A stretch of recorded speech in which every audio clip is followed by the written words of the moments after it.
స్మరించక నడవాలి. అనంతమగు ఈ అఖండ సృష్టిలో జగన్నాటకము చూడాలి. పరమ గుహ్యమగు జ్ఞానామృతమును తనివి తీరగా పొందాలి. అనంతమగు ఈ అఖండ సృష్టిలో జగన్నాటకము చూడాలి. పరమ గుహ్యమగు జ్ఞానామృతమును తనివి తీరగా పొందాలి. నిర్మల మనసుతో నిశ్చయ బుద్ధితో శివ పరమాత్మని కలవాలి. నిర్మల మనసుతో నిశ్చయ బుద్ధితో శివ పరమాత్మని కలవాలి.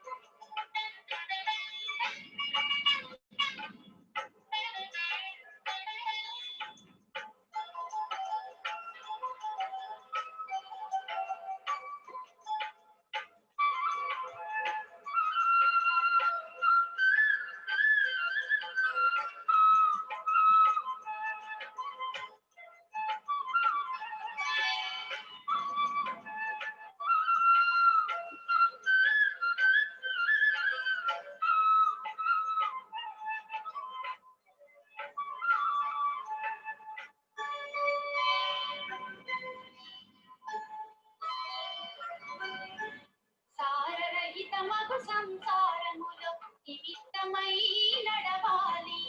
పాప విముక్తికి పరమేశునితో సదా యోగము చేయాలి.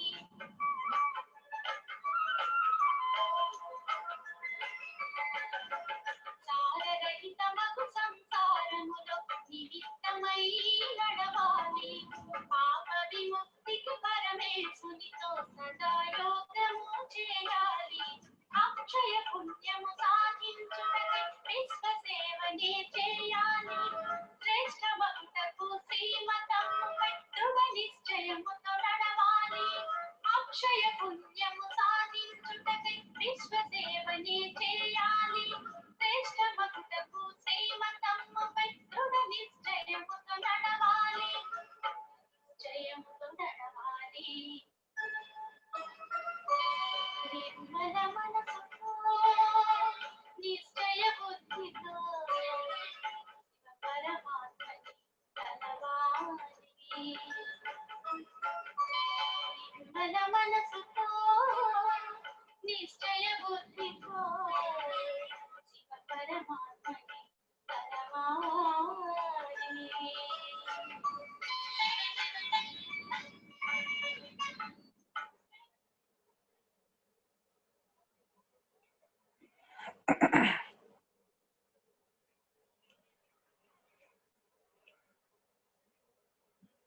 ఓం శాంతి.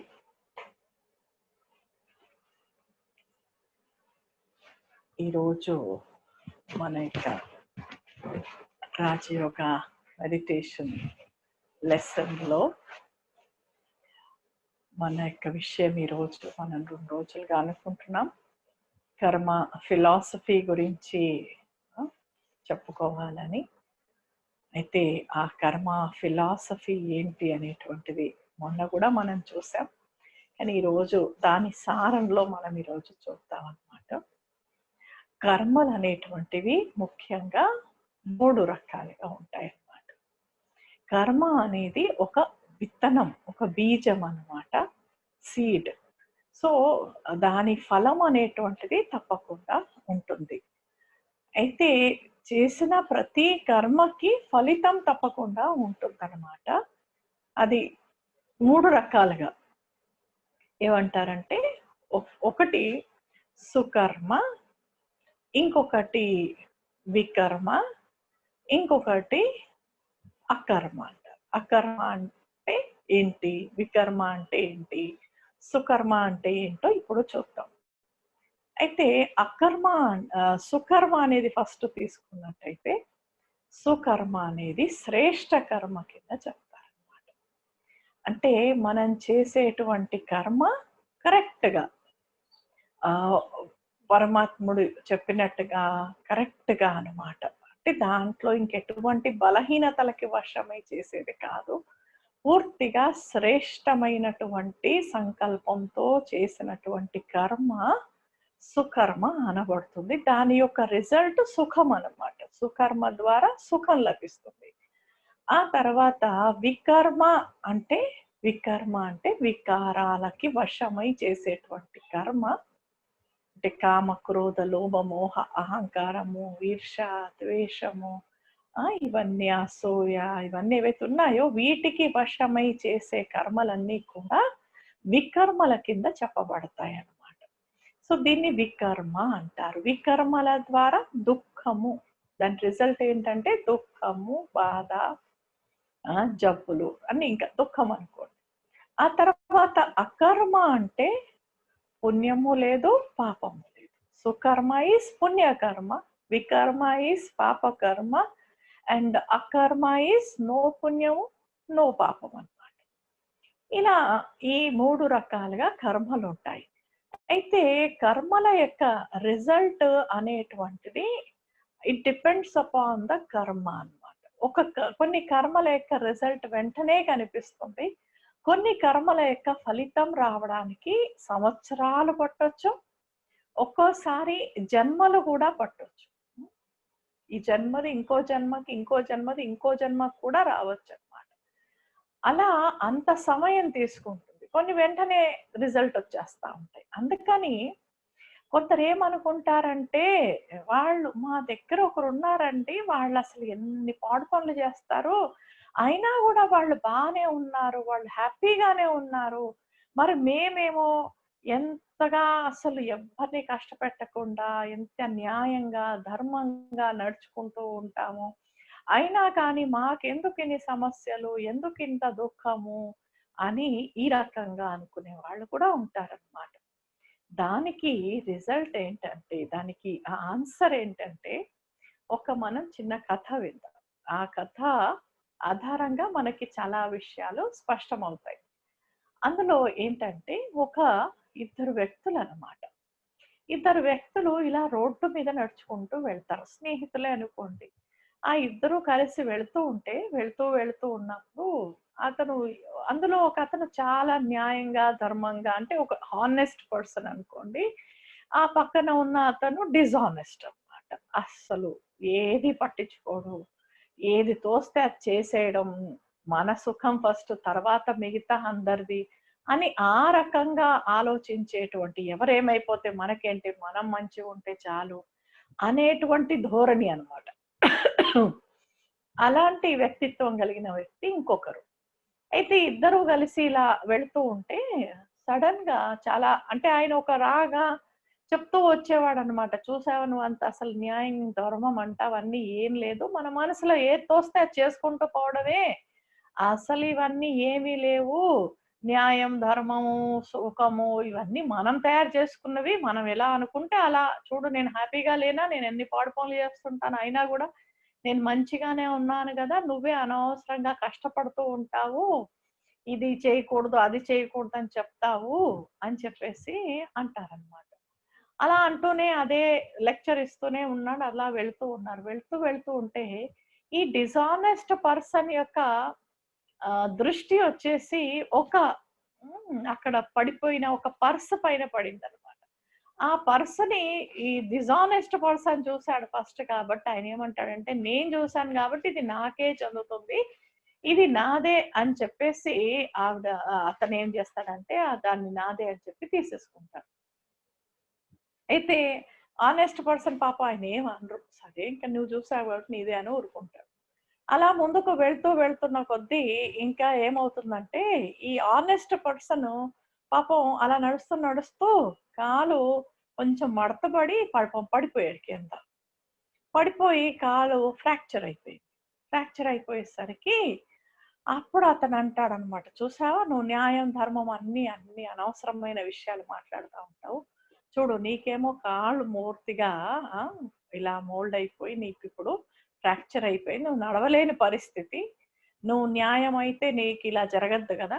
మరి నేను చూడు ఏది పడితే అది చేస్తూ ఉంటాను. ఎవరిని పట్టించుకోను. మరి నాకేమో ఈ పర్స్ దొరికింది. ఇందులో చూస్తేనేమో వజ్రాలు, బంగారము అన్నీ గూడా ఉన్నాయి.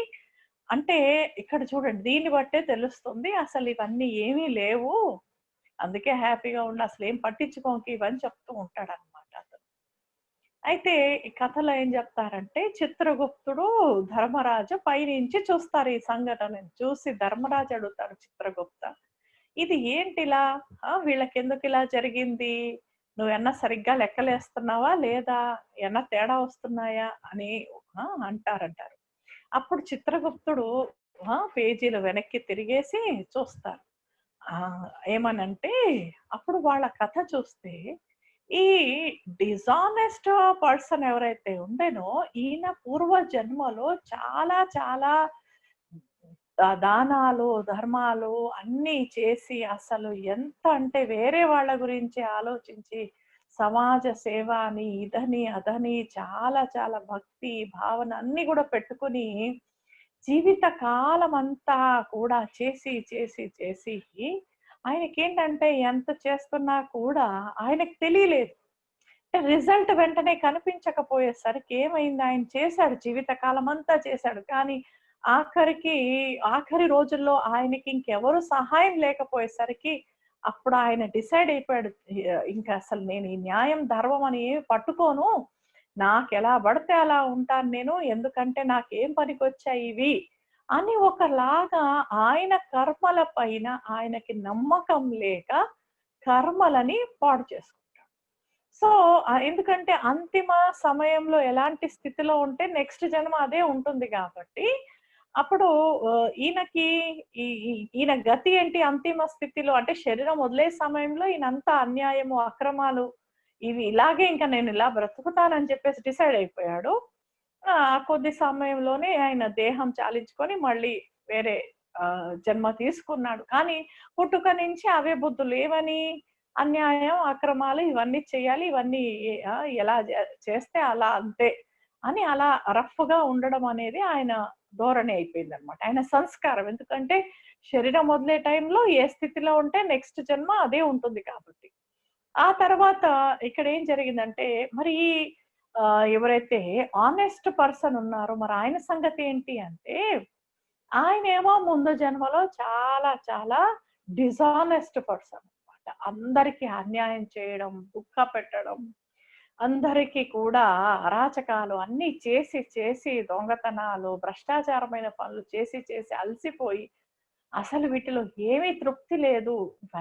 ఇవన్నీ ఏం చేసినా కూడా అసలు మనసులో అసలు సుఖము, శాంతి ఎప్పుడు దొరకదని జెప్పేసి ఆయన అంటే ఆయన జీవితంలో ఆఖరి రోజుల్లో ఆయన ఈ రకంగా ఇంక నేనసలు ఈ పాడు పనులు చెయ్యను అని డిసైడ్ అయిపోయి, మంచి పనులు చెయ్యాలని మంచి పనులు చేయడం మొదలుపెట్టాడు.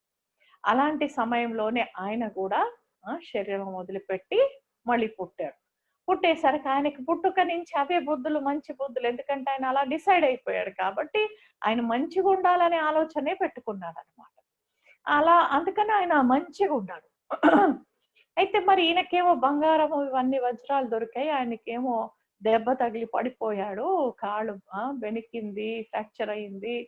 ఇంత పరిస్థితి ఎందుకొచ్చింది అంటే, ఈయనకసలు ఈ డిజానెస్ట్ పర్సన్‌కి చాలా చాలా ముందు జన్మలో ఆనెస్టీ చాలా దొరకాల్సింది. కానీ ఆ దొరకడానికి అడ్డం ఏమైందంటే ఆయన చేసిన పాడు పనులు.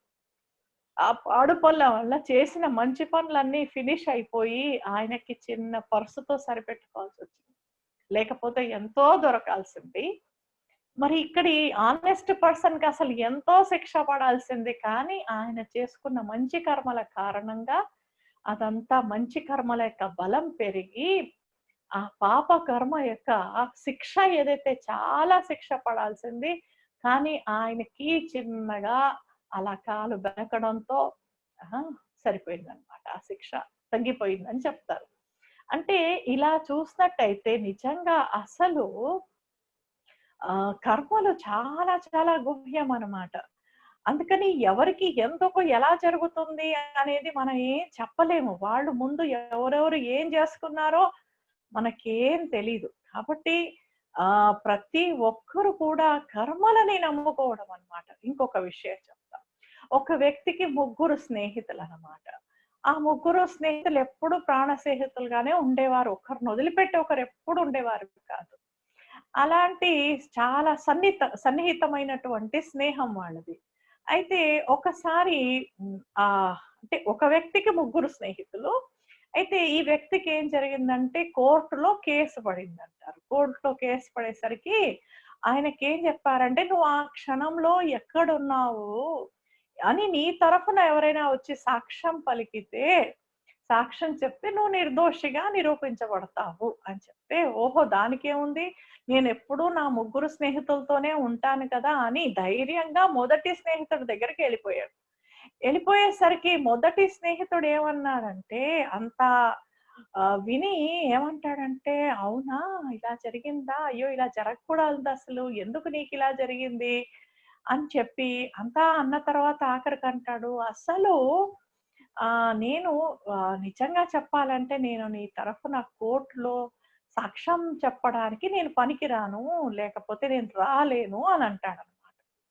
ఈయన ఎంతో నమ్మకంగా మొదటి స్నేహితుడికి, ఎందుకంటే అసలు ఆయనే ఎప్పుడు ఉంటాడని చెప్పేసి ఆయన ధైర్యంతోనే బ్రతికేవాడు. కానీ ఆఖరికి ఆయన ఇలా ఒక్కసారిగా చెప్పేసరికి చాలా షాక్‌లో ఇంకా బాధగా రెండో స్నేహితుడి దగ్గరికెళ్తాడు.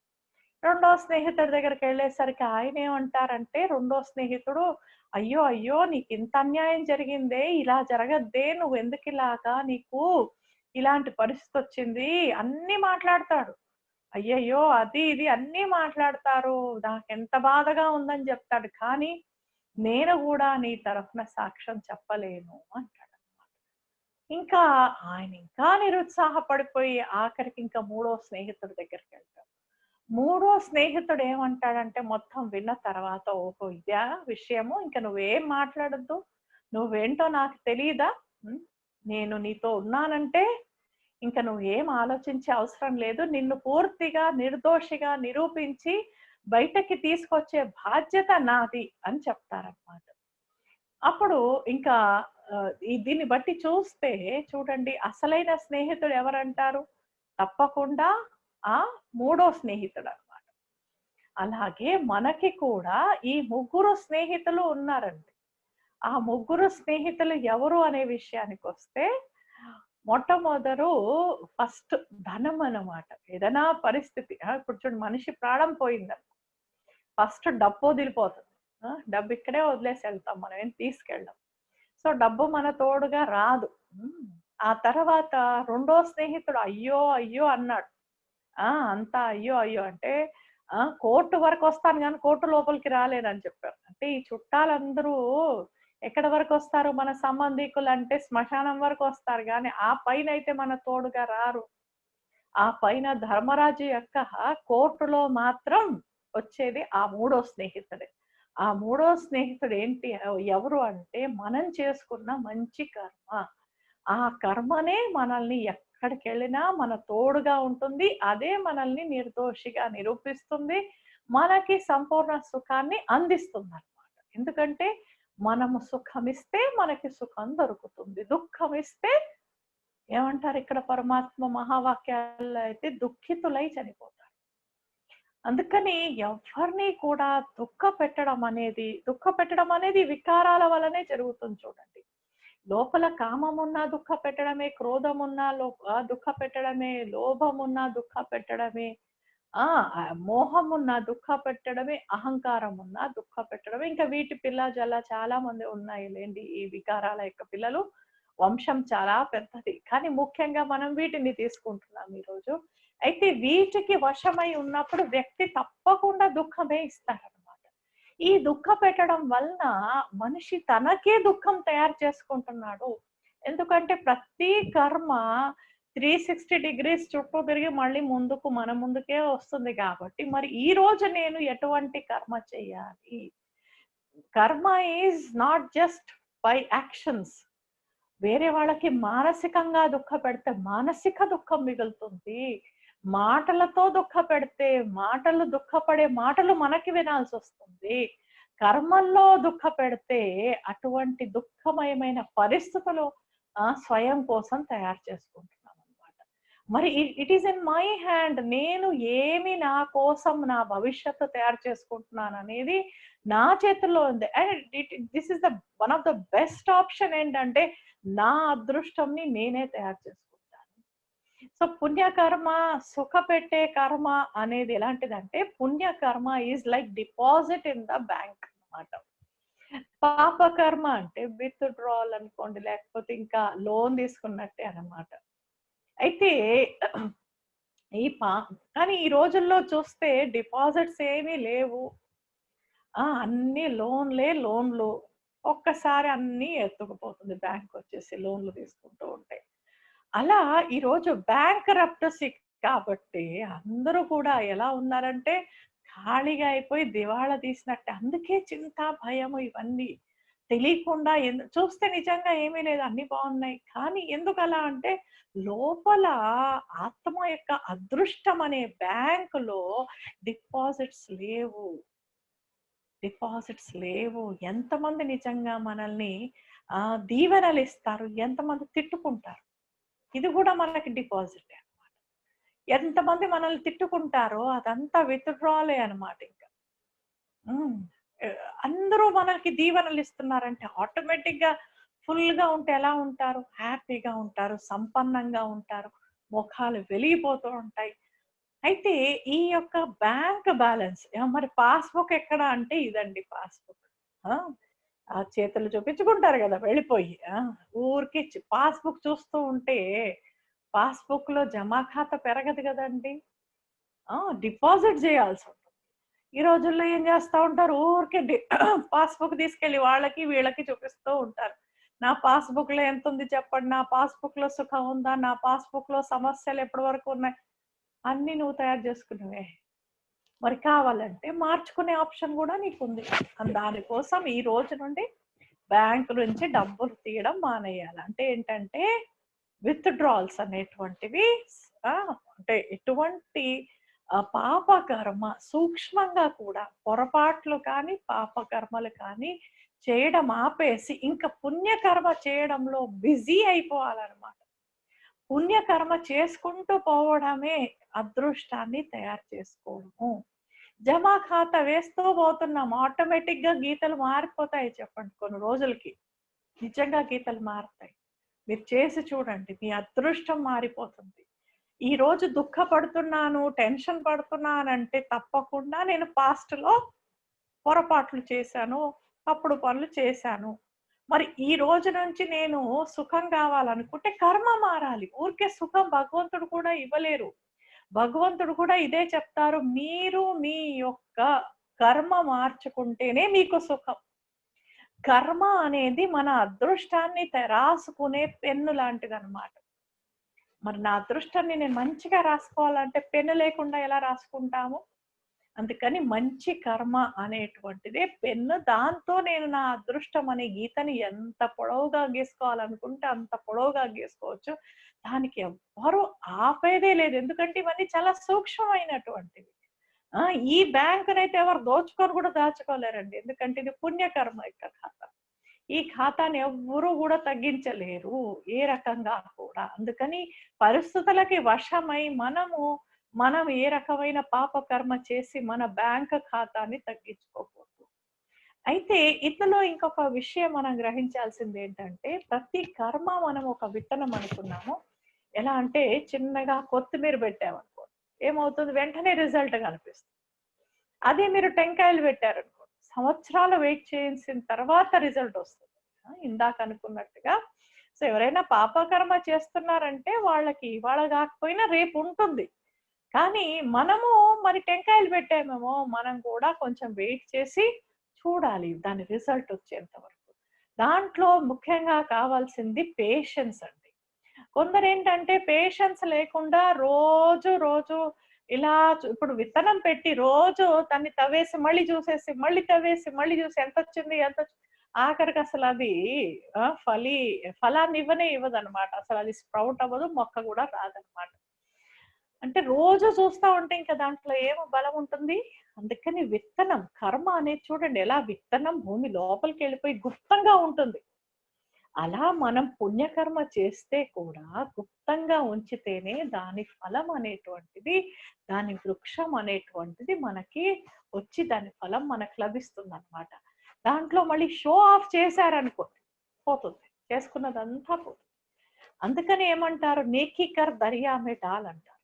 పుణ్యం చేయి, మర్చిపో ఇంకా. అసలు దాని గురించి మళ్ళీ వర్ణన అవసరం లేదు. ఒకసారి ఇంకో కథ, కర్మల్లో చాలా కథలున్నాయి. ఇంకో కథ ఏంటంటే, ఒకసారి ఒక వ్యక్తి ఒక ₹1,00,00,000 దానం ఇచ్చారు. ₹1,00,00,000 దానం ఇచ్చిన తర్వాత ఆయన దానం ఇచ్చారని పేపర్‌లో ఏయించుకున్నారు. ఏమని, ఫలానా వ్యక్తి ఇంత డబ్బు దానం ఇచ్చారు అని చెప్పేసి అనౌన్స్‌మెంట్‌లు గూడా అయిపోయాయి. ఈ గుళ్ళల్లో గూడా అనౌన్స్‌మెంట్‌లే చేస్తారు. వీళ్ళది ఇంత, వీళ్ళది ఇంత అని పూజ కంటే ఎక్కువ, మంత్రాల కంటే ఎక్కువ జనాల పేర్లే ఎక్కువుంటాయి. అది వినేవాళ్ళకి గూడా అసలు భగవంతుడి పేరు వినాలి, భగవంతుడి నామస్మరణ చేసుకోవాలనుకుంటారు గానీ, జనాల పేర్లే ఉంటాయి ఎక్కువ. వాళ్ళని సంతోషపెట్టడానికి, వాళ్ళ పేరు గొప్పగా చేయడానికి. కానీ ఇందులో అవుతుందేంటో చూడండి. సో, ఇలా ₹1,00,00,000 ఇచ్చారు. ₹1,00,00,000 వీళ్ళ తరఫున అని చెప్పేసి అలా అనౌన్స్‌మెంట్‌లు చేయించుకున్నారు. న్యూస్ పేపర్‌లలో వేయించుకున్నారు. అదంతా జరిగింది. మళ్ళీ తర్వాత ఏం చేశారు, ఇహా ఇంటి బయట ఫిలాంథ్రఫిస్ట్ అనేటువంటి ఒక టైటిల్‌ని జోడించుకున్నాడు. ఆ తర్వాత సన్మాన సభ ఏర్పాటు చేయించుకొని, దాంట్లో గూడా సన్మానం చేయించుకున్నారు. ఇదంతా చేయించుకున్న లోపల ఆయనకి ఇన్విటేషన్ వచ్చింది పైనుంచి. వెళ్ళాల్సొచ్చింది. అక్కడ వెళ్తే ఆయన్నన్నారట, కథ. కానీ దాంట్లో మోరల్ ఉందన్నమాట. అయితే దాంట్లో ఏం చెప్తారు, ఈయన నరకంలో పంపించండి అని చెప్పారు. అయ్యో! అదేంటి నరకంలో ఎందుకు? నేనెంత ఫిలాంథ్రఫిస్ట్‌ని, ఎంత దాన ధర్మాలు చేసే అతన్ని, మీరు నన్ను నరకంలో ఎందుకు పంపిస్తున్నారని చెప్పేసంటే, అంటే నీ ఖాతాలో ఏం పుణ్యం లేదని చెప్పారు. అయ్యో! అదేంటి నేను పుణ్యం లేకపోవడం ఏంటి? నేను ఇప్పుడిప్పుడే కదా ₹1,00,00,000 దానం చేసొచ్చాను అనంటారు. లేదు, నీ ఖాతాలో చూస్తే ఏవి కనిపించట్లేదు. అట్లా ఎట్లా? మీరేదో మీ తప్పుడు లెక్కలున్నాయి, ఇదంతా అన్యాయం అది ఇదని మళ్ళీ అక్కడ కూడా గొడవలు పెట్టారు. ఆ తర్వాత లాస్ట్‌కి తీరా చూస్తే ఏమైందంటే, ₹1,00,00,000 ఇచ్చావు గదా! దాంట్లో నీ అనౌన్స్‌మెంట్‌లు న్యూస్ పేపర్‌లలో 50% పోయింది. ఆ తర్వాత 25% నువ్వు బయట బోర్డ్ పెట్టుకున్నావు చూడు, దాంతో పోయింది. ఆ తర్వాత సన్మాన సభ చేయించుకున్నావు. అది ఇంకో 25% కూడా సమాప్తమై నీ ఖాతాలో 0 మిగిలింది. అంటే ఎంత సూక్ష్మమో చూడండి. కొంచెం గూడా షో ఆఫ్ చేశామంటే, మంచి పని చేస్తే, అస్సలు ఏమంటారంటే, ఈ చేయితో దానం చేస్తే ఈ చేతికి కూడా తెలియదు. దాంట్లో బలం ఉంటుందంటారు. అది ఎన్నో రెట్లై మనకి దొరుకుతుందంటారు. మరి అటువంటి ఆహ్, మనం పుణ్యకర్మ అంటే మనం ఒకరికి హెల్ప్ డబ్బుతో అనేది కాదు కానీ, సుఖపెట్టేటువంటి కర్మలు. మళ్ళీ సుఖపెట్టాలని చెప్పేసి ఎవరికో నేను డ్రింక్ చేసే బాటిల్ తీసుకెళ్ళి ఇస్తానంటే, అది మళ్ళీ చూడండి, ఆ లిక్కర్ బాటిల్ తీసుకెళ్ళి ఇచ్చారనుకోండి ఎవరికైనా మీరు, అదేం పుణ్యం? అది మళ్ళీ పాపమే. ఎందుకంటే ఒక వ్యక్తిని నిజంగా చెప్పాలంటే కరెక్ట్ కాన్షియస్‌లోకి తీసుకురావడం ఎంత పుణ్యకర్మనో, ఒక వ్యక్తిని కాన్షియస్ లేకుండా ఏ పాడు పనులు చేయడానికైనా రెడీ చేసేటువంటి ఏదైతే ఉందో వాటెవర్ దట్ పదార్థము, అది ఇవ్వడం ఎవరికైనా అంతకంటే పెద్ద పాపం లేదండి. కొందరు అనుకుంటారు, నేను ఏదో డబ్బు ఇచ్చేసి పుణ్యం చేశాననుకుంటారు. ఎవరైనా అడుక్కునే వాళ్ళున్నారనుకో, ఒక్కోసారి వాళ్ళకి ఒక ₹100 లేక ₹500, ₹1000 అలా ఇచ్చేస్తా ఉంటారు. ఇప్పుడు ఒక విషయం అనుకోండి, ఇక్కడ మళ్ళీ ఆ వ్యక్తి నీ నుంచి ₹1000 తీసుకెళ్ళాడు. తీసుకెళ్ళి ₹1000, 500 ఏదో తీసుకెళ్ళాడు. అతనికి చాలా రోజుల నుంచి ఒకరిని చంపాలనిపించిందనుకోండి. ప్లాన్ చేస్తున్నాడు డబ్బులు లేక. మీరిచ్చిన ఆ డబ్బులతో అతను డ్రింక్ చేసి, బికాస్ ఫస్ట్ కాన్షియస్ కిల్ చేయాలి గదా! సో, అతను డ్రింక్ చేశాడు. డ్రింక్ చేసి కత్తి పట్టుకొని ఎళ్ళాడు. ఎళ్ళి ఆ! హతమార్చేశారనుకోండి. అప్పుడు ఆ పాపం ఎవరికండది?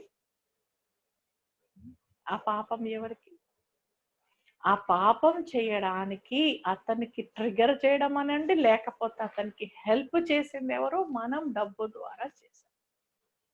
అందుకని అపాత్ర దానం అంటారు.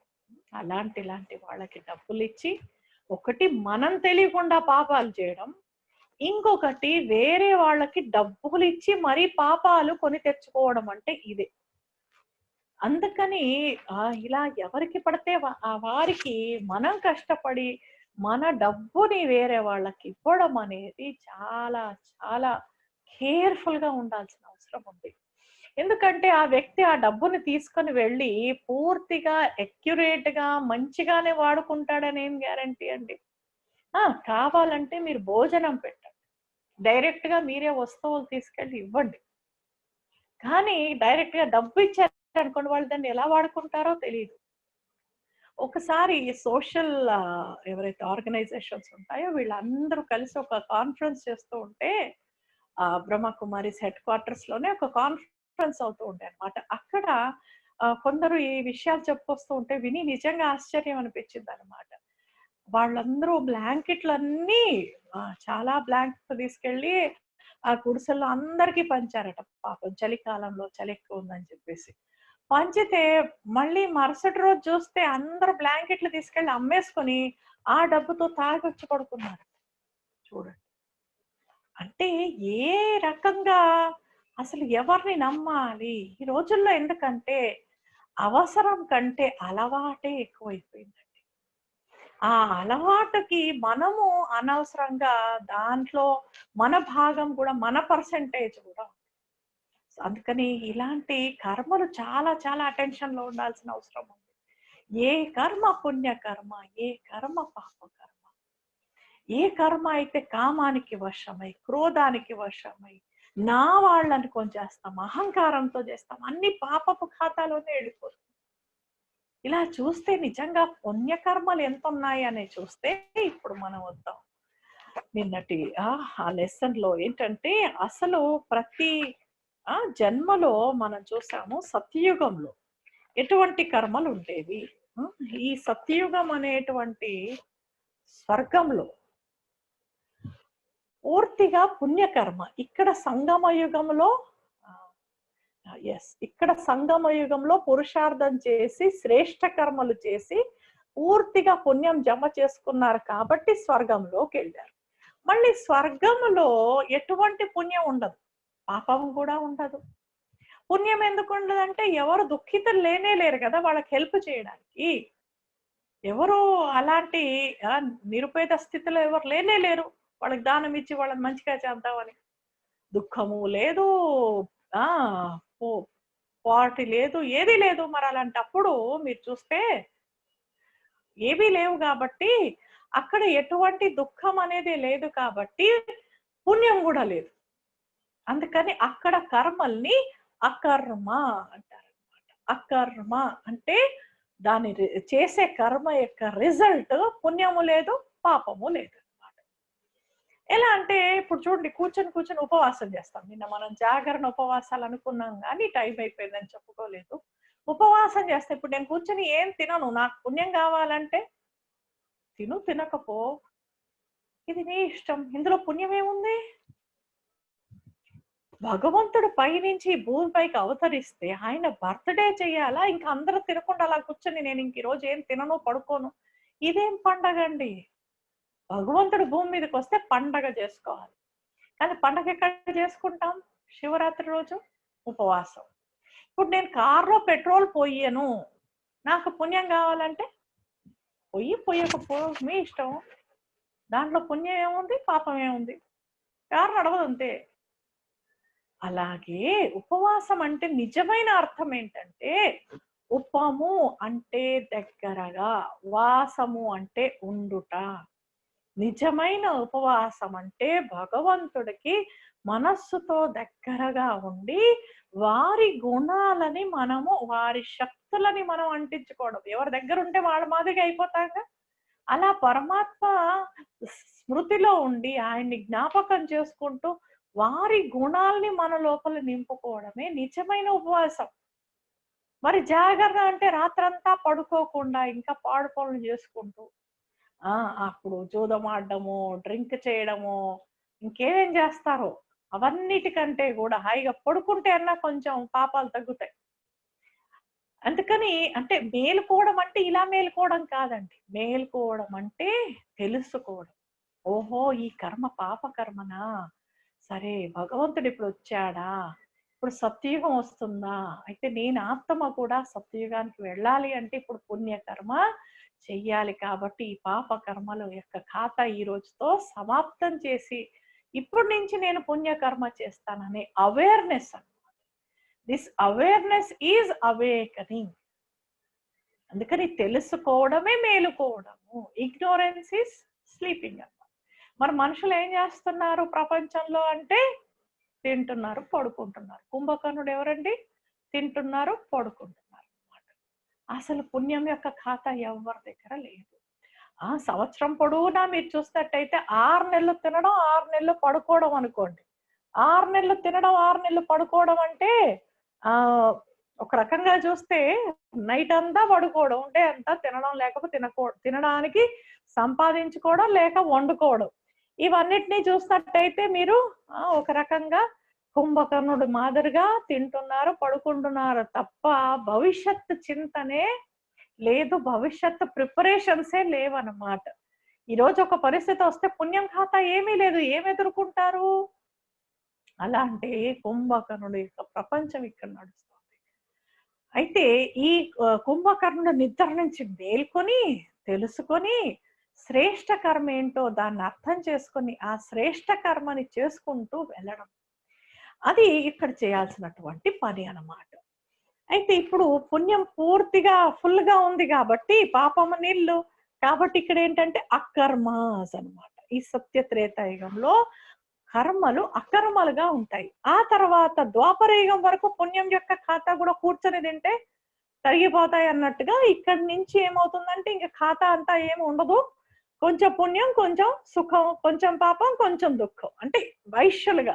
వైశ్యులని ఎందుకన్నారంటే వ్యాపార బుద్ధి. వ్యాపార బుద్ధి ఏంటి అంటే వ్యాపారం కొంచెం చేసుకోవడం, కొంచెం సుఖపడడం, మళ్ళీ పాపం చేస్తే పాపం, దుఃఖపడడం. ఇలాగా ఈ కర్మల యొక్క ఇక్కడి నుంచి ఏమైందంటే కొంచెం కొంచెం పుణ్యం చేసుకుంటారు, కొంచెం కొంచెం రీటైల్ వ్యాపారం అన్నమాట. ఇక్కడి నుంచి ఇక్కడికి వచ్చేసరికి ఇంకా కలియుగం లాస్ట్ లో వచ్చేసరికి పాపాల ఖాతా ఫుల్ అయిపోయి పుణ్యం ఖాతా నిల్ అయిపోతుంది. పుణ్యం ఖాతా నిల్ అయిపోవడంతో అందుకే సుఖం అనేది అసలు ఎవరికి ఈ రోజు నిజంగా సమాజంలో చూస్తే ఎంతమంది సుఖంగా ఉన్నారంటే అసలు చాలా కనిపించట్లేదు. అసలు ఎవ్వరూ హాయిగా లేరు, ఎవరూ తృప్తిగా లేరు. ఎందుకంటే ఎవరి కర్మలు సరిగ్గా లేవు కాబట్టి. అయితే ఇటువంటి సమయంలో ఎప్పుడైతే అందరి ఖాతాలు ఖాళీ అయిపోతాయో అప్పుడు పరంపిత పరమాత్మ మళ్ళీ ప్రజాపిత బ్రహ్మ తనువులో ప్రవేశించి కర్మల గుహ్యగతిని చెప్పి మళ్ళీ మనల్ని బ్రాహ్మణులుగా చేసి పుణ్యం యొక్క ఖాతా అంటే మళ్ళీ పుణ్యకర్మ విశ్వ సేవ చేయిస్తున్నారనమాట. ఈ నరకాన్ని ఇలాంటి సత్యుగి స్వర్గంగా తయారు చేసే సేవలో వారందరినీ కూడా పెట్టి వారి యొక్క పుణ్యం ఖాతాని మళ్ళీ ఫుల్ గా చేస్తున్నారనమాట. సో ఇప్పుడు సమయం ఏంటంటే పాపాలని సమాప్తం చేసుకోవడం, పుణ్యం ఖాతాని పూర్తిగా జమ చేసుకోవడం అన్నమాట. ఏ చిన్న పాపకర్మ చేసి మన ఖాతాని తగ్గించుకోకుండా మనం చాలా చాలా అటెన్షన్ లో ఉండాల్సిన సమయం ఇది. ఎందుకంటే కొద్ది రోజుల్లో ఈ ప్రపంచమే ధర్మరాజపురి అయిపోతుంది. ఇప్పుడు ఏం తక్కువ చూడండి, ధర్మరాజపురి మాదిరిగానే అందరు ఇళ్లలోనే జైల్లో మాదిరిగా ఉన్నారు. ఈ ధర్మరాజు శిక్ష అనిపించట్లేదా ఏంటి అందరికి? అందరూ కలిసి ఏదో తప్పుడు పనులు చేస్తారు కాబట్టి అందరికీ ఒకే మాదిరిగా శిక్ష పడుతుంది. కొందరు అనుకుంటారు మరి ఇలాంటి పాపాలు చేస్తే వెళ్ళిపోయి గంగలో మునిగేస్తే అన్ని పాపాలు పోయి చాలా చక్కగా క్లీన్ అయిపోయి వస్తాం. ఇప్పుడు దానికి వద్దాం. అసలు పాపం కానీ పుణ్యం కానీ చేసేది ఎవరండి? చేసేది శరీరం కాదు, ఆత్మ. ఆత్మకి ఫస్ట్ థాట్ వస్తుంది, తర్వాత బుద్ధి డిసైడ్ చేస్తుంది. ఆ డిసైడ్ చేసినటువంటిది మళ్ళీ శరీరం యొక్క ఇంద్రియాలు దాన్ని యాక్షన్ లోకి పెడితే దాని యొక్క సుఖము దుఃఖము కూడా అనుభవించేది మళ్ళీ లోపల ఆత్మని.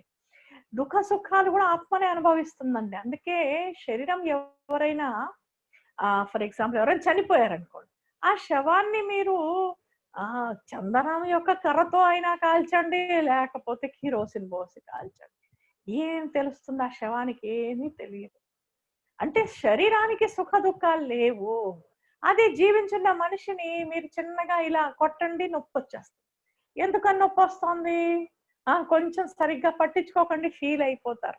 ఎందుకంటే లోపల ఫీల్ అయ్యేది, బాధపడేది ఆత్మని. ఆ బాధ, ఆ ఫీలింగ్స్ అనేటువంటివి ఈ కళ్ళ ద్వారానో, నోటి మాటల ద్వారానో ఎక్స్‌ప్రెస్ చేస్తుంది. అందుకని ఇప్పుడు ఇక్కడ తిన్నా గూడా మళ్ళీ కళ్ళు ఎక్స్‌ప్రెషన్ అన్నమాట. ఇవన్నీ ఎక్స్‌ప్రెషన్ ఇవ్వడానికే. కానీ అసలు ఆత్మని ఫీల్ చేస్తుంది ప్రతీది కూడా. మరి అలాంటప్పుడు ఆత్మకే పాప పుణ్యాలుంటే, ఆ పాప పుణ్యాలు అనేటువంటివి ఏవైతే ఆత్మకి అంటుకున్నాయో వాటిని గంగా స్నానాలకెళ్ళిపోయి, గంగా నీళ్ళు ఒకప్పుడు చాలా మంచిగా గంగా నీళ్ళ గురించి చెప్పుకుందాం ఒకరోజు. చాలా మెడిసినల్ వాటర్ అన్నమాట. ఆ వాటర్‌తో చాలా చాలా శరీరంలో పాలు తాగే కంటే కూడా ఎక్కువ బలం వస్తుంది. ఇప్పుడు గంగా నీళ్ళ గురించి కాదు. ఒకప్పుడు ఏన్షియంట్ డేస్‌లో గంగా ఆ హెర్బల్ చెట్లన్నీ కూడా తాకుతూ వస్తే, ఆ మూలికలన్నీ తగిలి ఆ నీళ్ళలో ఎంత బలం అంటే అంత బలం. అందుకే గంగా నీళ్ళు అలా పట్టి పెట్టినా గూడా దాంట్లో ఏమాత్రం జర్మ్స్ అవన్నీ ఏమి పుట్టవంటారనమాట. అంత మంచిది గంగా నీళ్ళు. అంటే అవి శరీరానికి మంచి మినరల్స్ ఉంటాయి దాంట్లో. అందుకని శరీరానికి బలం ఇస్తుంది. ఈరోజు మినరల్స్ కోసం టాబ్లెట్లు వేసుకుంటున్నారు. మినరల్ వాటర్ అంటున్నారు. అందులో ఏ మినరల్స్ ఉండవు. అంటే శరీరానికి మంచిది గాని ఆత్మ పాపాలేం కడగదు. ఎందుకంటే పాపాలు చేసేది ఆత్మ. మరి చేసిన ఆత్మని కడగాలి గాని శరీరాలు కడిగితే ఏం లాభం అండి?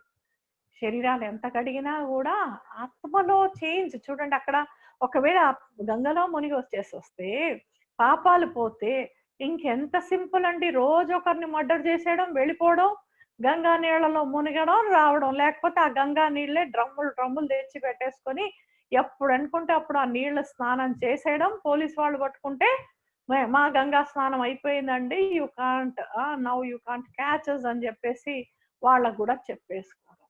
It is not that easy to wash off sins. అంత ఈజీగా ఉంటే ఇంకేంటండి? అందరూ ఈరోజు పవిత్రమైన వారుగా, పావనమైన సృష్టి ఈ ప్రపంచం మీద ఉండేది. కానీ పాపాలు అంటుకునేవి ఆత్మకి. మరి ఆ స్నానం చేసొచ్చిన తర్వాత ఎవరి ఆలోచనల్లో ఏ మార్పు రాలేదే, ఎవరి కర్మల్లో ఏ మార్పు రాలేదే. అదే చూడండి, జ్ఞానం వింటున్నాం మనము. వారం రోజులుగా వింటున్నాము. కానీ వింటూ వింటూ తప్పకుండా ఎక్కడో ఒక చిన్న వారం రోజుల్లో అయినా సరే చిన్నగా ఆలోచనల్లో మార్పు కానీ, లేకపోతే మాటల్లో ఎక్కడో చిన్నగా మార్పు అనేటువంటిది, ఒక ఎక్స్‌పీరియన్స్ అనేటువంటిది అట్‌లీస్ట్ పీస్‌ఫుల్‌గా అయినా, మంచిగా అయినా అనిపించొచ్చు. తప్పకుండా. ఎందుకంటే జ్ఞానం అనే అమృతంతో, జ్ఞానం అనే గంగతోనే పవిత్రమవుతుంది ఆత్మ, కానీ నీటి గంగతో కాదు. ఎందుకంటే బుద్ధిలో జ్ఞానం పోతుంది కానీ నీళ్ళెక్కడ పోతాయండి? ఈ జ్ఞానం పోతే బుద్ధి మారి దివ్య బుద్ధిగా, శుద్ధ బుద్ధిగా తయారవుతుంది. లేకపోతే దుర్బుద్ధి దుర్గతి పాలవుతుంది. సద్బుద్ధి సద్గతి పాలవుతుంది. మరి అటువంటి ఆ బుద్ధిని మార్చాలంటే నీళ్లతో అయ్యే పని కాదిది. జ్ఞాన గంగ కావాలి. పరమాత్ముడు ఈ భూమిపైకి జ్ఞాన సాగరుడు, జ్ఞాన గంగని తీసుకొచ్చారు కానీ నీళ్ల గంగని కాదండి. అందుకని నీళ్ల గంగ ఎప్పుడూ ఈ భూమి మీద నీళ్లు భూమి మీదే ఉంటాయి. ఆకాశంలో ఎందుకు ఉంటాయండి? మేఘాలు కొద్ది సమయం ఉండి మళ్ళీ కురుస్తాయి అంతే. అంతేకాని ఆకాశంలో నీళ్లు ఎందుకుంటాయి? భగవంతుడు కిందకి వస్తే జ్ఞానంని తీసుకొస్తారు కానీ నీళ్ళని కాదు. నీళ్ళు ఇక్కడే ఉన్నాయండి ఎప్పుడు. ఓషన్ 3 వంతులు నీళ్లే, భూమి ఒక్క వంతే. ఒక్క వంతు భూమి మీద కూడా మళ్ళీ నదులు అన్నీ ఉన్నాయి. సో ఈ నీళ్లతో అయ్యే పని కాదు. అందుకే భగవద్గీతలో మళ్ళీ ఏం చెప్పారు అంటే, ఆత్మని నీరు తడపలేదు, అగ్ని ఆర్పలేదు, నిప్పు కాల్చలేదు. అంటే ఆత్మని ఈ పంచతత్వాలు టచ్చే చెయ్యవు. మరి ఆ టచ్చే చేయనప్పుడు ఇంకా ఆత్మ పరివర్తన, ఆత్మ పాపాలు కడగడం, ఇవన్నీ నీళ్లతో అయ్యే పనులు కావన్నమాట. సో ఇది ఆత్మ పవిత్రమవుతుంది జ్ఞానం యొక్క గంగతో. ఎంత ఈ జ్ఞాన స్నానం చేస్తూ ఉంటే మనం అంత పవిత్రమైన ఆలోచనలతో, పవిత్రమైన మాటలు, పవిత్రమైన కర్మలు చేసి మన కొరకు మనం సుఖం తయారు చేసుకుని, ఆ సుఖము ద్వారా మళ్ళీ ఇతరులకి కూడా సుఖం ఇచ్చేవారిగా తయారవుతాం. అయితే ఈ మరి పాపాలు ఎలా పోతాయి అనే విషయానికి వచ్చినట్టయితే దానికే కావాలి యోగాగ్ని. యోగ అగ్ని అని ఎందుకు అన్నారంటే యోగా ఈజ్ అ ఫైర్. ఎలా అయితే ఇప్పుడు సూర్యుడి కిరణాలు మీరు ఒక చిన్న గాజు ముక్క పట్టుకొని ఇలా కేంద్రీకృతం చేస్తే కింద ఉన్న పేపర్ కాలిపోతుందంట. అయితే అంటే ఆ సూర్యుడి కిరణాలు కాన్సన్ట్రేట్ చేస్తే ఒక ఫైర్ అనేటువంటిది కింద అక్కడ డెవలప్ అయిపోయి ఆ పేపరు నిప్పు వచ్చేసి కాలిపోతుంది అనమాట. అలాగే ఆత్మ ఎప్పుడైతే స్వయాన్ని ఆత్మ అనుకొని పరమాత్మతో మనస్సుని లగ్నం చేస్తామో ఆ ఏకాగ్రతలో ఒక ఫైర్ యోగాగ్ని అన్నారు. ఆ యోగాగ్ని అంటే దిస్ ఇస్ నాట్ విజిబుల్ అగ్ని, ఇట్ ఈస్ నాట్ లైక్ వేడివి ఏమి ఉండదు, కానీ ఆ ఏకాగ్రతలోనే ఎంత శక్తి అంటే ఆత్మ చేసినటువంటి పాపాలన్నీ కూడా కింద మీకు కనిపిస్తుంది. ఆత్మ చేసిన పాపాలన్నీ కూడా భస్మం అయిపోతాయి. మనలో ఉన్న వికారాలన్నీ కూడా చూడండి అసురులు ఎలా పారిపోతున్నాయో అలాగా అసురీ క్వాలిటీస్ అన్నీ పోయి మన లోపల శుద్ధమైన క్వాలిటీస్ వచ్చేస్తాయి అన్నమాట. ఈ యోగం అనేటువంటిది ఒక కవచం లాగా కూడా మనకి సేఫ్ గా ఉంచుతుంది. చుట్టూ ఎంత నెగటివ్ అట్మాస్ఫియర్ ఉన్నా మనం సేఫ్ గా ఉండగలుగుతాం ఈ యోగం అనే కవచంలో. సో కానీ యోగం అనేటువంటిది ఎలా చేయాలి అంటే చూడండి, ఎలా మనం వియోగం అంటే ఏమనుకున్నాం, సపరేషన్. యోగము ఈజ్ కనెక్షన్. ఎవరికి ఎవరికి మధ్య కనెక్షన్ ని యోగం అంటాము, స్వయం ఆత్మ యొక్క కనెక్షన్ పరమాత్మతో. అంటే దానికి ఎలాంటి రెండు వైర్లు కరెంట్ పాస్ అవ్వాలంటే ఏం చేస్తాము, పవర్ హౌస్ లో కరెంట్ రావాలంటే ఇది పవర్ హౌస్ అనుకోండి, ఆ రబ్బర్ పైనుంచి ఉన్న రబ్బర్ ని తీసి లోపల కాపర్ ని మనం జోడిస్తేనే కరెంట్ పాస్ అవుతుంది. అలాగే పరమాత్మ సర్వశక్తివంతుడు.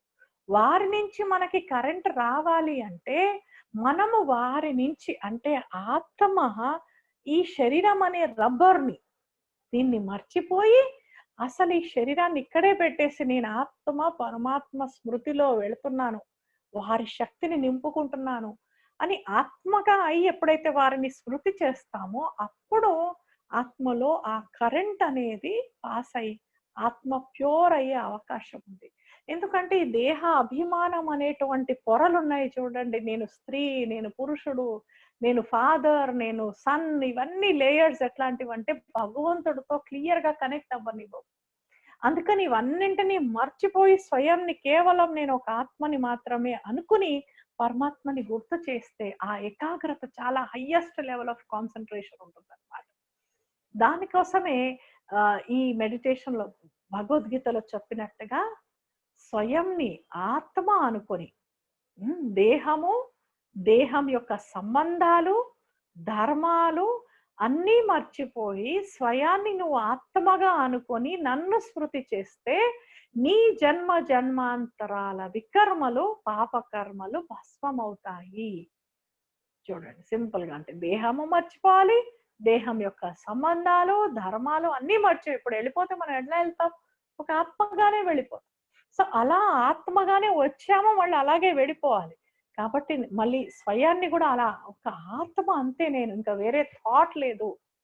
అప్పుడు పరమాత్మని గుర్తు చేసుకుంటూ ఆ శాంతి సాగరుడు, ప్రేమ సాగరు నుంచి ఆ సర్వశక్తులని తీసుకుంటూ ఆ పరమాత్మ ద్వారా పూర్తి ఏకాగ్రతలో మనం ఒకే ఒక స్మృతి యొక్క శక్తితో ఏమవుతుందంటే ఒకవైపు పాపాలు పోతాయి, ఇంకోవైపు పుణ్యం చేసే శక్తి ఆత్మకి వస్తుంది అన్నమాట.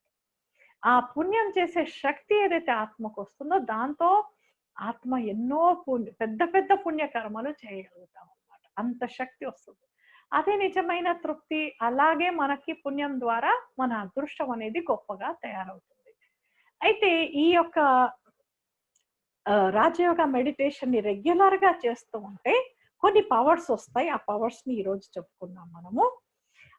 ఈ పవర్స్ ని ఈరోజు చెప్పుకొని రేపు మనం కొంచెం మైథలాజికల్ స్టోరీ ఒకటి చూద్దాం. రేపు రామాయణం అంటే ఏంటి అనే విషయాన్ని చూసి ఆ తర్వాత కొంచెం భగవంతుడి యొక్క మహావాక్యాలు ఏవైతే రోజు బ్రహ్మకుమారిస్లో చదువుతారో వాటిని కూడా రేపు కొద్దిగా మీతో షేర్ చేస్తాము. ఏ రకంగా రోజు డిస్కోర్సెస్ అవుతాయి ఇక్కడ, అంటే వరల్డ్ వైడ్ గా సేమ్ డిస్కోర్స్ ఉంటుందన్నమాట. ఈ రోజు ఇక్కడ ఏదైతే డిస్కోర్స్ ఇక్కడ చెప్పబడిందో అదే లండన్ లో ఉంది, అదే సేమ్ రష్యాలో కానివ్వండి, అది వరల్డ్ వైడ్ గా సేమ్ డిస్కోర్స్ ఈ రోజు చదివారు. అది ఎలా ఉంటుంది అనేది రేపు మనం దాన్ని కూడా కొంచెం చూద్దాము. అయితే ఈరోజు మెడిటేషన్ ద్వారా మనకు కొన్ని పవర్స్ వస్తాయి ఏంటో చూద్దాం. ఇవన్నీ ఒక్కసారి మనకు తెలిసిపోతే ఇంకా కూర్చొని మెడిటేషన్ చేయడమే. నిన్నని మేము ఈవినింగ్ చాలా బ్యూటిఫుల్ గా మెడిటేషన్ 1 hour మెడిటేషన్ అందరం కూడా ఆన్లైన్ లో చేసాం. చాలా డీప్ ఎక్స్పీరియన్సెస్ అవుతాయి అన్నమాట. మీకు ఇక్కడ చూపించడం జరిగింది ఏంటంటే అష్ట శక్తులు అనేటువంటివి మనకి మెడిటేషన్ ద్వారా వస్తాయి అన్నమాట. ఎలా అంటే ఇక్కడ తాబేల్ని చూపించారు. తాబేలు ఏం చేస్తుంది, దానికి అవసరం ఉన్నప్పుడు మాత్రమే ఆ ఇంద్రియాలని బయటకి తీసి కర్మ దాని పని ఏదో చూసుకుంటుంది ఇంద్రియాలతో. ఒక్కసారి కర్మ అయిపోయింది అంటే ఇంకా అసలు అప్పుడు ఆ కర్మేంద్రియాల్ని లోపలికి ఇముడ్చుకుంటుంది అనమాట, విత్ డ్రా చేసేసుకుంటుంది. ఇంకా దానికి ప్రపంచంతో పని లేదు, తినేసింది, ఫినిష్ అయిపోయింది లోపలికి. అలాగే రాజయోగి ఏం చేస్తారంటే కర్మ ఉన్నప్పుడే ఏదైనా బాధ్యత ఉంది, కర్మ చేయాలంటే అందరిలో ఇన్వాల్వ్ అవుతాం, చేస్తాం, అన్ని చేస్తాం, అయిపోయింది, ఫినిష్. మళ్ళీ స్వయం ఆత్మ అనుకొని పరమాత్మ స్మృతి చేయడంలో నిమగ్నం అయిపోతాం. ఆ తర్వాత ఇంకొక పవర్ చూపించారు మీకు ఏంటంటే పవర్ టు ప్యాకప్ అన్నమాట. పవర్ టు ప్యాకప్ అంటే సామాన్లు, ఎక్కడైనా యాత్రకు వెళ్తున్నాం అనుకోండి, సామాన్ అంతా కూడా సర్ది రెడీగా పెడతాం అన్నమాట. అయితే ఇలాగే ఇక్కడ మనం ఏం చేయాల్సి ఉంటుంది, సంకల్పాలనే సామాన్ అన్నమాట. ఇక్కడ ఏ సామానో కాదు, ప్యాకప్ అంటే ఏంటి అంటే సంకల్పాలనే సామాన్. ఎందుకంటే ఎప్పుడు ఏ పరిస్థితి వస్తుందో తెలియదు కాబట్టి మనం రెడీగా ఉండాలి. అలా రెడీనెస్ అంటే ఎప్పుడు వస్తుందంటే ప్యాకప్ అన్నమాట. అయితే ప్యాకప్ అనేటువంటిది ఏంటంటే ఇలా అనుకున్నా, అయ్యో నేను ఇలా అనుకున్నానే, మరి ఇదేంటి, మనం అనుకున్నది ఒకటి, సిచ్యువేషన్ ఇంకొకటి రావచ్చు. కానీ మెడిటేషన్ చేస్తూ చేస్తూ మీ లోపల ఈ స్ట్రెంత్ కూడా వచ్చేస్తుంది. సెకండ్ లో దాన్ని ప్యాకప్ చేయడం, మళ్ళీ దీనికి రెడీ అయిపోవడం, అంటే రెడీనెస్ అనేటువంటిది వచ్చేస్తుంది. ఇంకా మూడో శక్తి వచ్చేసి ఒక చిన్న పిల్లవాడు ఇక్కడ వృక్షానికి రాళ్లు విసురుతున్నారు అనమాట. అయితే రాళ్లు విసురుతూ ఉంటే ఆ వృక్షం మాత్రం ఫలాన్నే ఇస్తుంది. అంటే ఎంత సహనం చేసుకుంటూ, అంటే కొందరు సహనం చేస్తారు కానీ ఎలా చేస్తారంటే నేను కాబట్టి సహనం చేస్తున్నా, అదేం సహనం కాదు. నిజంగా సహనం అంటే సహనం చేసుకుంటూ అసలు ఫీలే అవ్వకుండా మళ్ళీ నేను భరిస్తున్నా, అదేం నిజంగా సహనం కానే కాదు. చాలా ప్రేమగా అది చేసుకుంటూ మళ్ళీ వీళ్ళు బాగుండాలనేటువంటి భావన అనమాట. అంతేగాని ఇప్పుడు నాకు టైం బాలేదు కాబట్టి నేను వింటున్నాను, నా టైం వచ్చినప్పుడు నేను చెప్తానంటే లోపలంతా నెగటివ్ ఫీలింగ్స్. ఇదేమి సహనం కాదు. నిజంగా నిజమైన సహనం అంటే శక్తి. ఎంత సహనం చేస్తారో అంత శక్తి పెరుగుతూనే ఉంటుందన్నమాట. సహనం చేస్తూ చేస్తూ శక్తి పెరుగుతూ ఉంటుంది, చేయకపోతే అది ఇంకా అలాగే ఉంటుందన్నమాట. అందుకే ఎంత సహనం చేస్తే అంత మనశ్శక్తి పెరుగుతుంది. ఇతరుల ప్రతి కూడా గుడ్ విషెస్ ఇచ్చుకుంటూ ఉండడం నిజమైన సహనం అది. తర్వాత ఇంకో పవర్ చూపించారు ఏంటంటే పవర్ టు అడ్జస్ట్ అన్నమాట. ఒక సముద్రము ఎన్ని రకాల నీళ్లు దాంట్లో వచ్చినా కూడా అది ఎంతగా అన్ని నీళ్ళని దాని లోపల అలా ఇముడ్చుకుంటుందో, మనం కూడా అలాగే ఎన్ని రకాల మనుషులతో అయినా ఉంటూ అన్ని రకాలుగా, ఇక్కడ చూడండి సముద్రం ఎన్ని రకాల నీళ్ళని అన్నిటిని అడ్జస్ట్ చేస్తుంది. అలా మనం కూడా అన్ని రకాల మనుషులతో ఉంటూ అడ్జస్ట్ చేసుకుంటూ అందరి బలహీనతల్ని మన కడుపులోనే పెట్టుకుంటూ వ్యాపించకుండా, గొడవలు పెట్టకుండా, వాళ్ళని మళ్ళీ ఆ చెడు దృష్టితో అలా చూడకుండా, వాళ్ళ బలహీనతలు వాళ్ళ అవగుణాలన్నీ మర్చిపోయి ఎలాంటి సముద్రం పైన మళ్ళీ ఏం కనిపించదు, అలాగే మనం కూడా అలా ఫ్రెష్ గా ఉండగలిగే శక్తి మెడిటేషన్ ద్వారా వస్తుంది. ఆ తర్వాత ఇంకో పవర్ వచ్చేసి పవర్ టు అనలైజ్ అన్నమాట. అంటే ఒక కంసలి ఏ రకంగా ఇది బంగారమా కాదా అని ఎలా పరిశీలిస్తారో మనలో కూడా మెడిటేషన్ చేస్తూ చేస్తూ మైండ్ ఎలా ట్రాన్స్పరెంట్ అవుతుందంటే మనకి ఎదుటి వాళ్ళు ఏంటి, అసలు వీళ్ళకి ఏం కావాలి అనేటువంటి స్పష్టత మనకు వచ్చేస్తుంది అనమాట. పరిశీలించగలుగుతాం ఈ వ్యక్తి ఎలాంటి వ్యక్తి, ఈ వ్యక్తికి ఏం కావాలి. కొందరికి కొంచెం ప్రేమ చేస్తే సరిపోతుంది, కొందరికి గౌరవం ఇవ్వాల్సి వస్తుంది, కొందరికేమో పట్టించుకోవాల్సి వస్తుంది. ఇలాగా ఎవరికి ఏం కావాలని చక్కగా పరిశీలించి నిర్ణయించగలుగుతాం అన్నమాట. తర్వాత వచ్చే శక్తియే నిర్ణయ శక్తి కూడా మన లోపల పెరుగుతుంది. జనాలు నిర్ణయాలు తీసుకోవాలంటే చాలా భయపడతారు. కానీ మెడిటేషన్ చేస్తే మనకి నిర్ణయాలు ఎలా ఉంటాయంటే ఇంకా క్విక్ విన్నింగ్ డెసిషన్స్ అనేటువంటివి మనం తీసుకోగలుగుతాం అన్నమాట. ఇంకా ఎక్కువ టైం పట్టదు దాంట్లో. Quick decisions. ఎందుకంటే ఎంత డిటాచ్ గా ఉంటే మన డెసిషన్స్ అంత కరెక్ట్ గా ఉంటాయి. మనం ఎప్పుడైతే పూర్తిగా ఇన్వాల్వ్ అయిపోయి ఉంటామో అప్పుడు మన డెసిషన్ పని చేయదు. ఇంకా ఎలా అంటే ఒకరు వంట చేస్తూ ఉంటారు చూడు, కంటిన్యూగా వంట చేస్తూ కంటిన్యూగా టేస్ట్ చేస్తూ ఉంటారు. చేస్తూ కొంతసేపటికి అసలు వాళ్ళకి టేస్ట్ తెలియదు. అప్పుడు మళ్ళీ ఎవరైనా వస్తే ప్లీజ్ కొంచెం మీరు చూసి చెప్పరా, నాకు అర్థం కావట్లేదంట. అంటే పూర్తిగా ఇన్వాల్వ్ అయిపోయేసరికి వాళ్ళకి అసలు టేస్ట్ కూడా తెలియట్లేదు. అలాగే మెడిటేషన్ చేస్తూ ఏమవుతుందంటే మనం చాలా డిటాచ్ గా ఉంటాం అనమాట. డిటాచ్ అవుతాం. దాంతో ఏది కరెక్ట్ ఏది రాంగ్ అని డిసైడ్ అవ్వడం మనకి చాలా ఈజీగా ఉంటుంది అనమాట. ఆ తర్వాత power to face any situation. జీవితంలో ఎన్నో పరిస్థితులు వస్తాయి. అలాంటి అంటే నికట సంబంధికులు శరీరం వదిలేటువంటి పరిస్థితి కూడా వస్తుంది. కానీ అలాంటి పరిస్థితుల్లో కూడా మనము శక్తిశాలిగా ఉండి అందరికీ ధైర్యాన్ని నింపి అందరినీ ముందుకు నడిపించేంత శక్తి మనకి రాజయోగ మెడిటేషన్తో వస్తుంది. ఎందుకంటే ఒకటి జ్ఞానం ఉంది, ఆత్మ ఎప్పుడు చనిపోదు, వెళ్ళిపోయి ఇంకో శరీరం తీసుకుంటుంది. మనతో లెక్క తీరిపోయింది కాబట్టి వెళ్ళిపోయారు, ఇంకెక్కడో లెక్క ఉంది కాబట్టి అటువైపు వెళ్ళిపోయారు. అలా ఈ జ్ఞానము మళ్ళీ ఇంకొకటి ఏంటంటే మనకి స్నేహం ఉంటుంది, ఎక్కడికి వెళ్ళినా మంచిగా ఉండాలంతే. మోహం లేదు. మోహం ఉన్న వాళ్ళు ఎలా ఉంటారు? మోహం ప్రేమ కాదండి. మోహం వేరు, ప్రేమ వేరు. మోహం ఉన్న వాళ్ళు ఏమంటారు? అయ్యో మీరు వెళ్ళిపోయారా, నన్ను ఎవరు చూసుకుంటారు, అయ్యో మీరుంటే నాకు ఇది తెచ్చి పెట్టేవారే, అయ్యో మీరుంటే నన్ను చూసుకునేవారే. ఇవన్నీ ఏడుపు మన గురించే గాని పోయిన వాళ్ళ గురించి కాదు. అదేం నిజమైన ప్రేమ కాదు. ప్రేమ ఏంటంటే ఎక్కడికి వెళ్ళినా మీరు హాయిగా ఉండాలి, శాంతిగా ఉండాలి, సుఖంగా ఉండాలి, నా గురించి మీరు చింత చెయ్యొద్దు. అది నిజమైన ప్రేమ అన్నమాట. అయితే రాజయోగం ద్వారా ఆ సత్యమైన ప్రేమ ఉంటుంది కాబట్టి ఏ సిచ్యువేషన్ అయినా ఎదుర్కొంటాం అన్నమాట. ఆ ధైర్యము శక్తి వస్తుంది. తర్వాత లాస్ట్ పవర్ ఏంటంటే పవర్ టు కోఆపరేట్. ఇప్పుడు చూడండి, ఇక్కడ పర్వతాన్ని ఎత్తడంలో అందరూ కూడా వారి వేలు చెయ్యి సహయోగాన్ని ఇచ్చారు. ఒక వేలు సహయోగం అన్నమాట. అంటే ఏంటంటే ఈ దుఃఖమయమైన ప్రపంచాన్ని సుఖమయమైన స్వర్గము సత్యుగంగా తయారు చేయాలి అంటే మనం కూడా మన చేయి సహయోగాన్ని, మన వేలు సహయోగాన్ని ఇవ్వడం అన్నమాట. ఈ దుఃఖం యొక్క పర్వతాన్ని ఎత్తి పారేయడంలో మనము మన వేలు సహాయాన్ని భగవంతుడికి ఇవ్వడం. ఆ వేలు సహాయం అంటే వేలు మీద చూడండి 3 గీతలు ఉంటాయి. అవేంటి అంటే ఒకటి మన తనువు ద్వారా, మనస్సు ద్వారా, మన ధనం ద్వారా భగవత్ కార్యంలో సహయోగాన్ని ఇచ్చి ఈ నరకాన్ని, కలియుగి నరకాన్ని సత్యుగి స్వర్గంగా తయారు చేయడంలో మన చేయూతనివ్వడం. అంటే ఫస్ట్ మనల్ని మనం మార్చుకోవడం. అందుకే బ్రహ్మకుమారిస్లో ఏం చెప్తారంటే స్వపరివర్తన ద్వారానే విశ్వ పరివర్తన సాధ్యము అంటారు. స్వయాన్ని ఎంత పరివర్తన చేసుకుంటే అంత మనం విశ్వ పరివర్తనలో మనం కోఆపరేట్ చేసిన వాళ్ళం అవుతాం అన్నమాట. సో ఇవన్నీ అష్టశక్తులు మనకి regular day to day life లో చాలా చాలా అవసరం అన్నమాట. ఈ శక్తులు ఉంటే అసలు సమస్యలే రావు. ఏ సమస్య అయినా minus of any of these power అన్నమాట. కాబట్టి మనము మన యొక్క పవర్స్ ని పెంచుకుంటూ పోతే సమస్యలు తగ్గిపోతాయి. అయితే రేపటి లెసన్ మనం అనుకున్నాము వీలైతే రేపు రామాయణం కానీ లేక ప్రజాపిత బ్రహ్మ, అసలు ఈ బ్రహ్మకుమారిస్ ఆర్గనైజేషన్ ఏంటి? I think better we take up this lesson tomorrow.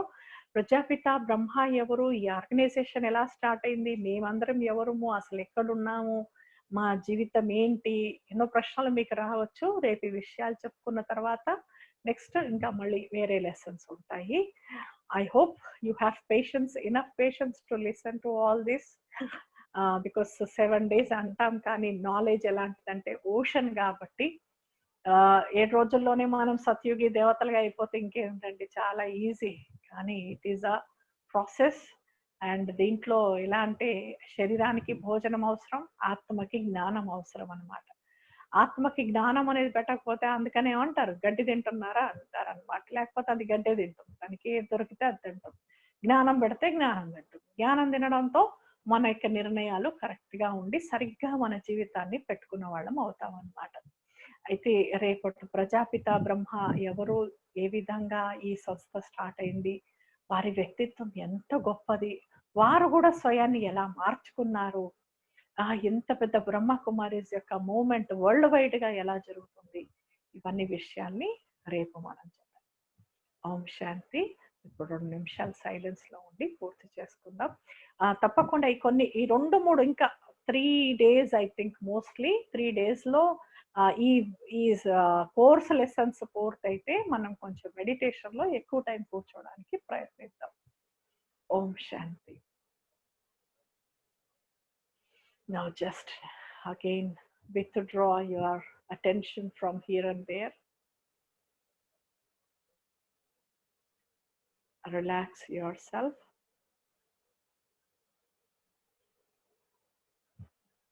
Take a deep breath and slowly withdraw your attention from different organs of your body and come to the center of the forehead. And the center of the forehead, visualize a tiny point of light, peaceful being of light, radiating peace.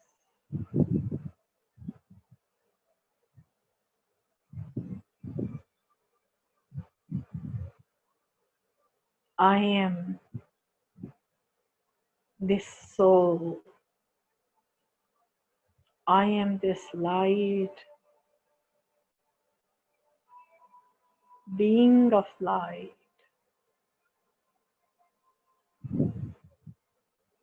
I am pure and calm. From the Supreme Father, Shiva,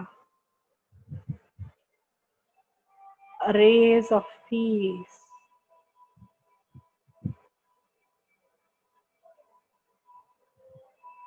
coming onto me.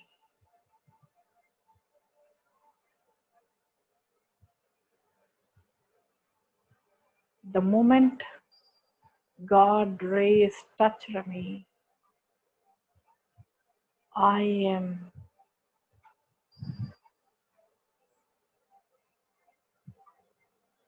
merged in peace.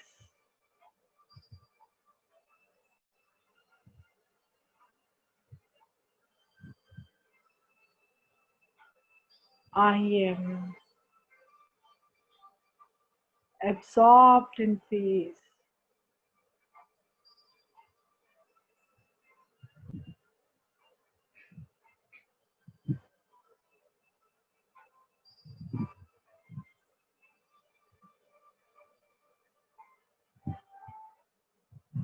I am in complete silence.